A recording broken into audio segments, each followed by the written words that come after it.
മരിക്കാറാവുമ്പോൾ അല്ലെങ്കിൽ മരണത്തെക്കുറിച്ച് ഓർമ്മ വരുമ്പോൾ മാത്രമേ നിങ്ങൾ മനുഷ്യർ മറ്റു മനുഷ്യരെക്കുറിച്ചും ദൈവത്തെക്കുറിച്ചും ആലോചിക്കാറുള്ളൂ. എനിക്കതിൽ പരാതിയില്ല. നിങ്ങളുടെ സ്വഭാവം എനിക്കല്ലേ ഏറ്റവും നന്നായി അറിയുക.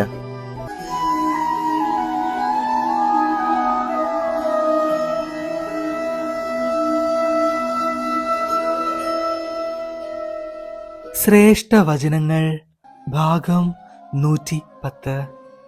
ഞാൻ ഈ ഭൂമിയിലുള്ള എല്ലാവർക്കും നൽകിയിട്ടുള്ളത് ഒരേ സമയമാണ്. 24 മണിക്കൂർ എന്ന ആ ഘടികാര നിമിഷത്തിൽ നീ ചെയ്യുന്ന ഓരോ കർമ്മങ്ങളും നിന്നെ വിലയിരുത്തും, നിന്നെ വിധിക്കുകയും ചെയ്യും. ഹരേ കൃഷ്ണ. നമസ്കാരം. ഈ കഴിഞ്ഞ ദിവസം വളരെ യാദൃച്ഛികമായി കേൾക്കുവാനിടയായ നമുക്ക് എല്ലാവർക്കും പ്രിയങ്കരനായ ഒരു മഹത് വ്യക്തിയുടെ ഇന്ന് ഞങ്ങളുടെ ഭക്തജനങ്ങൾ കേൾക്കുവാൻ പോകുന്നത്.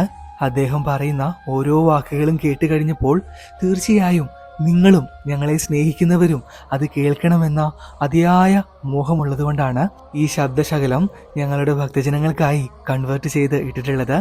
എപ്പോഴാണ് കോപ്പിറൈറ്റ് വരിക എന്ന് അറിയില്ല കേട്ടോ. കോപ്പിറൈറ്റ് വന്നു കഴിഞ്ഞാൽ അപ്പോൾ തന്നെ നമ്മുടെ ചാനലിൽ നിന്ന് ഈ ഒരു വീഡിയോ നീക്കം ചെയ്യുന്നതായിരിക്കും. നമ്മുടെ വോയിസ് അല്ലല്ലോ, മറ്റൊരാൾ അപ്ലോഡ് ചെയ്ത വോയിസ് ആണല്ലോ. അതുകൊണ്ടാണ്.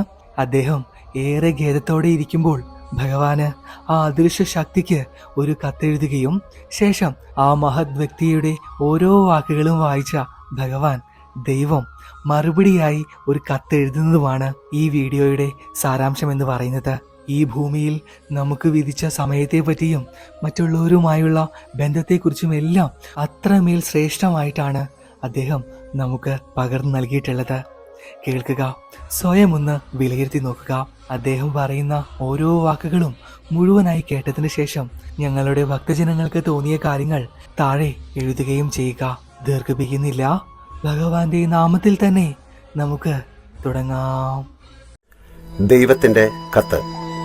ഒരു സുഹൃത്താണ് പോൾ കലാനിധി എഴുതിയ വെൻ ബ്രെത്ത് ബിക്കംസ് എയർ എന്ന പുസ്തകം വായിക്കാൻ നിർദ്ദേശിച്ചത്.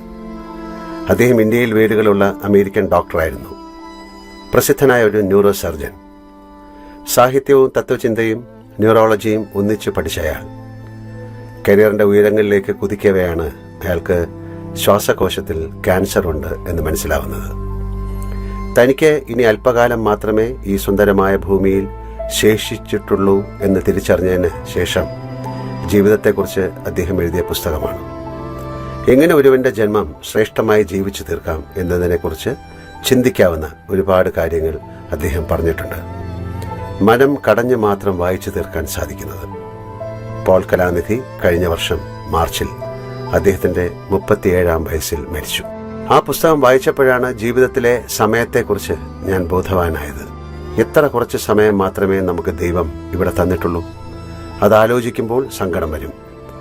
സാധാരണ ഇത്തരം സന്ദർഭങ്ങളിൽ ഞാൻ ചെയ്യാറുള്ളത് പോലെ ഇത്തവണയും ദൈവത്തിനൊരു കത്തെഴുതി.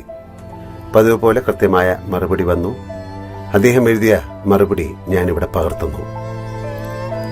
ലാലു, നിന്റെ കത്ത് കിട്ടി.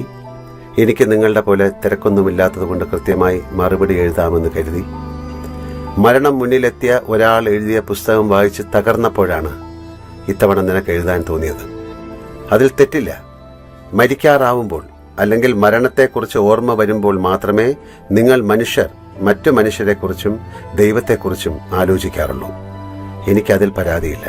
നിങ്ങളുടെ സ്വഭാവം എനിക്കല്ലേ ഏറ്റവും നന്നായി അറിയുക. നിങ്ങൾക്ക് ഭൂമിയിൽ ജീവിക്കാൻ ഞാൻ അനുവദിച്ച സമയത്തെക്കുറിച്ചാണ് ഇത്തവണ നിന്റെ ആകുലതയും പരാതിയും. അതിൽ കുറേയൊക്കെ ശരിയാണ്, അതിലുമധികം തെറ്റും. ശരാശരി 70-80 വയസ്സ് വെച്ചാണ് ഞാൻ മനുഷ്യരെ ഭൂമിയിലേക്ക് അയക്കാറുള്ളത്. ചിലർ നേരത്തെ മടങ്ങാറുണ്ട്. നേരത്തെ എന്നത് ആപേക്ഷികമാണ്. അതെന്തുകൊണ്ടാണ് എന്ന് ഞാൻ പിന്നെ പറയാം. എല്ലാ മനുഷ്യർക്കും ഞാൻ 24 മണിക്കൂർ മാത്രമേ ദിവസത്തിൽ നൽകിയിട്ടുള്ളൂ. 1 സെക്കൻഡ് ഒരാൾക്കും അധികം നൽകിയിട്ടില്ല. എന്നാൽ നിങ്ങൾ ഓരോരുത്തരും അത് ഉപയോഗിക്കുന്നത് ഏത് തരത്തിലൊക്കെയാണ്. ഏത് നിമിഷവും നിലയ്ക്കാവുന്ന ഒരു ഘടികാരമാണ്, അല്ലെങ്കിൽ അണയാവുന്ന തിരുനാളമാണ് താനെന്ന് വിചാരിച്ച് കർമ്മം ചെയ്യുന്ന എത്ര പേരുണ്ട് നിനക്ക് ചുറ്റും? ജനാധിപത്യപരമായി ഞാൻ അനുവദിച്ചു തന്ന സമയം നിങ്ങൾ എത്രമാത്രം നല്ല കാര്യങ്ങൾക്ക് ഉപയോഗിക്കുന്നുണ്ട്? പരദൂഷണം പറയാൻ, മറ്റുള്ളവരുടെ കാര്യങ്ങളിൽ കയറി ഇടപെടാൻ, എല്ലാ കാര്യങ്ങളും അഭിപ്രായം പറയാൻ, മതം, ജാതി, വർഗം, വർണ്ണം, ദേശമെന്ന് സ്വയം വേർതിരിഞ്ഞ് തമ്മിൽ തല്ലാൻ, കേസുകൾ കൊടുക്കാൻ, കുറ്റകൃത്യങ്ങൾ ആസൂത്രണം ചെയ്യാൻ, ജയിലിൽ കിടക്കാൻ എന്ന് വേണ്ട എത്ര കാര്യങ്ങൾക്കാണ് നിങ്ങൾ ഒരാവശ്യവുമില്ലാതെ സമയം ചെലവഴിക്കുന്നത്. നമ്മൾ ആദ്യമായി കണ്ടതൊരു തീവണ്ടി കമ്പാർട്ട്മെന്റിൽ വെച്ചാണ്. ഓർമ്മയുണ്ടല്ലോ? ഞാനിപ്പോഴും തീവണ്ടിയിൽ യാത്ര ചെയ്യാറുണ്ട്. ചുരുങ്ങിയ പക്ഷം കേരളത്തിലെങ്കിലും നിനക്ക് ഇനി അത് സാധിക്കില്ല എന്നെനിക്കറിയാം. സിനിമാ നടനാകാൻ പോകുമ്പോൾ ആലോചിക്കണമായിരുന്നു. കഴിഞ്ഞ ദിവസം ഞാൻ നിന്റെ നാട്ടിലൂടെ ദീർഘമായ ഒരു തീവണ്ടി യാത്ര നടത്തി. മണിക്കൂറുകൾ നീണ്ട ആ യാത്രയിൽ ഒരാൾ പോലും എന്നോടൊന്നും മിണ്ടിയില്ല. എല്ലാവരും കയ്യിലുള്ള ഫോണിൽ തട്ടിയും മുട്ടിയും കൊണ്ടിരുന്നു. ഒരാളോട് ഇതിനെപ്പറ്റി ചോദിച്ചപ്പോൾ അയാൾ ധൃതിയിൽ പറഞ്ഞു, വാട്സപ്പും ഫേസ്ബുക്കും നോക്കുകയാണ്. നീയും ഇതെല്ലാം ഉപയോഗിക്കുന്നുണ്ടാവും. നിങ്ങളുടെ നാട്ടിൽ മുമ്പ് തീവണ്ടി യാത്രയിൽ എന്തെങ്കിലും വായിച്ചിരിക്കുന്നവരെ കണ്ടിരുന്നു. എന്തെങ്കിലും കുശലങ്ങളും തമാശകളും പറയുന്നവരെ കണ്ടിരുന്നു. ഇപ്പോൾ എല്ലാവരും ഫോണിലാണ്, വാട്സപ്പും ഫേസ്ബുക്കും. എന്താണ് ഇതിന്റെ പ്രത്യേകത എന്ന് ഞാൻ ആ ചെറുപ്പക്കാരനോട് ചോദിച്ചു. അപ്പോൾ അയാൾ നെഞ്ചി വിടിച്ചുകൊണ്ട് പറഞ്ഞു, ഇതിൽ ആരെപ്പറ്റിയും എന്തും എഴുതാം, ആരും തടയില്ല, ഇതിലൂടെ കലാപം വരെ ഉണ്ടാക്കാം. എന്തിനാണ് കലാപങ്ങൾ ഉണ്ടാക്കുന്നത് എന്ന് ഞാൻ അയാളോട് ചോദിച്ചപ്പോൾ അയാൾ പറഞ്ഞു, ഇപ്പോ നമ്മുടെ മതത്തെയോ ദൈവത്തെയോ പാർട്ടിയെയോ ആരെങ്കിലും എന്തെങ്കിലും പറഞ്ഞാൽ അപ്പം നമുക്കിത് ഉപയോഗിക്കാം. വെറുതെ ഒരു പോസ്റ്റ് ഇട്ടാൽ മതി, ആളുകൾ കയറി തല്ലിക്കോളും, ചീത്ത വിളിച്ചോളും, അവരുടെ കുടുംബം കുളമാക്കി കൊടുക്കും. ചിരിച്ചുകൊണ്ട് അയാൾ വീണ്ടും ഫോണിലേക്ക് മടങ്ങി. ഒരു ദിവസത്തിന്റെ മിക്ക സമയവും ഇങ്ങനെ ഫോണും നോക്കിയിരുന്ന് ആളുകളെ തെറി പറഞ്ഞിട്ട് മരിക്കാറാവുമ്പോൾ എന്നോട് തന്ന സമയം പോരാ എന്ന് പറയുന്നതിൽ എന്താണ് ന്യായം?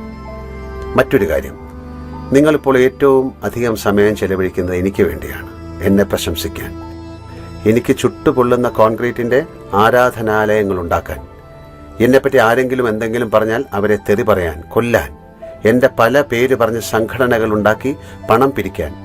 എന്തുമാത്രം സമയമാണ് നിങ്ങൾ എനിക്ക് വേണ്ടി ചെലവഴിക്കുന്നത്? കണ്ടാൽ തോന്നും എന്റെ കാര്യം നോക്കാൻ എനിക്കറിയില്ല എന്ന്.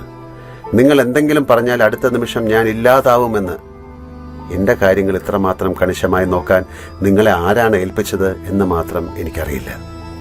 ഞാൻ ഏതായാലും അത് ചെയ്തിട്ടില്ല. നിങ്ങൾ നിങ്ങളെപ്പോലെ എന്നെ കാണുകയാണ്. അഭിപ്രായ വ്യത്യാസം കേൾക്കുമ്പോഴേക്കും ദേഷ്യം വരുന്ന, ഹ്യൂമർ സെൻസ് തീരെ ഇല്ലാത്ത, അഹങ്കാരമുള്ള, വിഡ്ഢിയായ ഒരാളായി നിങ്ങൾ എന്നെ കരുതുന്നു. എന്നിട്ട് അതിന്റെ പേരിൽ തമ്മിത്തല്ലുന്നു. എത്ര സമയമാണ് ഇങ്ങനെ നിങ്ങൾ ഇല്ലാതാക്കുന്നത്? ഇതിന് ഞാനാണോ ഉത്തരവാദി? നിനക്ക് വേഗം മനസ്സിലാക്കാൻ ഞാൻ ചില പേരുകൾ പറയാം. മഹാത്മാഗാന്ധി, രവീന്ദ്രനാഥ ടാഗോർ, എം ടി വാസുദേവൻ നായർ, ഹരിപ്രസാദ് ചൗരസ്യ, അമർത്യ സെൻ, മമ്മൂട്ടി, യേശുദാസ്, ലതാ മങ്കേഷ്കർ, മറഡോണ, സച്ചിൻ, ഇളയരാജ, AR റഹ്മാൻ. ഇനിയും ഒരുപാട് പേരുകളുണ്ട്. ഇവർക്കെല്ലാം ഞാൻ ദിവസത്തിൽ 24 മണിക്കൂർ മാത്രമേ നൽകിയിട്ടുള്ളൂ. കളവ് കേസിൽ പിടിക്കപ്പെട്ടും കൊലപാതകം ചെയ്തും ജയിലിൽ കിടക്കുന്നയാൾക്കും ഞാൻ അത്രമാത്രം സമയം തന്നെ നൽകിയിട്ടുള്ളൂ. അപ്പോൾ എത്ര സമയം നൽകി എന്നല്ല, അതെങ്ങനെ ഉപയോഗിച്ചു എന്നതാണ് കാര്യം. വലിയ അത്ഭുതങ്ങൾ ജീവിതം കൊണ്ട് കാണിച്ച എല്ലാവരും സമയത്തെക്കുറിച്ച് നല്ല ബോധമുള്ളവരായിരുന്നു.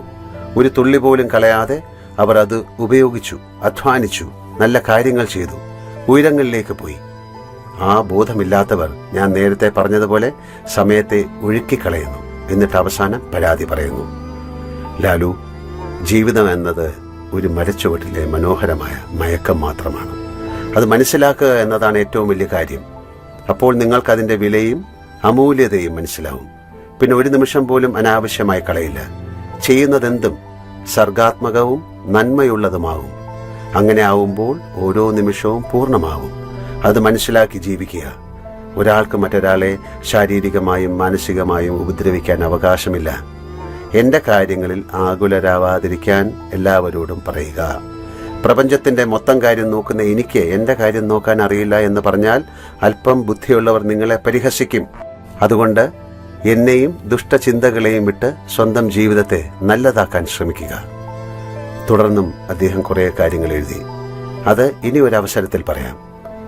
കത്ത് അവസാനിക്കുന്ന വരികളിലെ വാക്കുകൾ എന്തോ വീണ് പടർന്നിരുന്നു. തീർച്ചയായും അദ്ദേഹത്തിന്റെ കണ്ണീറായിരിക്കണം. അദ്ദേഹം കരഞ്ഞത് എന്തുകൊണ്ടാണ് എന്നെനിക്കറിയില്ല. സങ്കടം കൊണ്ടാണോ അതോ ദേഷ്യം കൊണ്ടാണോ അതും എനിക്കറിയില്ല. സ്നേഹപൂർവ്വം, മോഹൻലാൽ.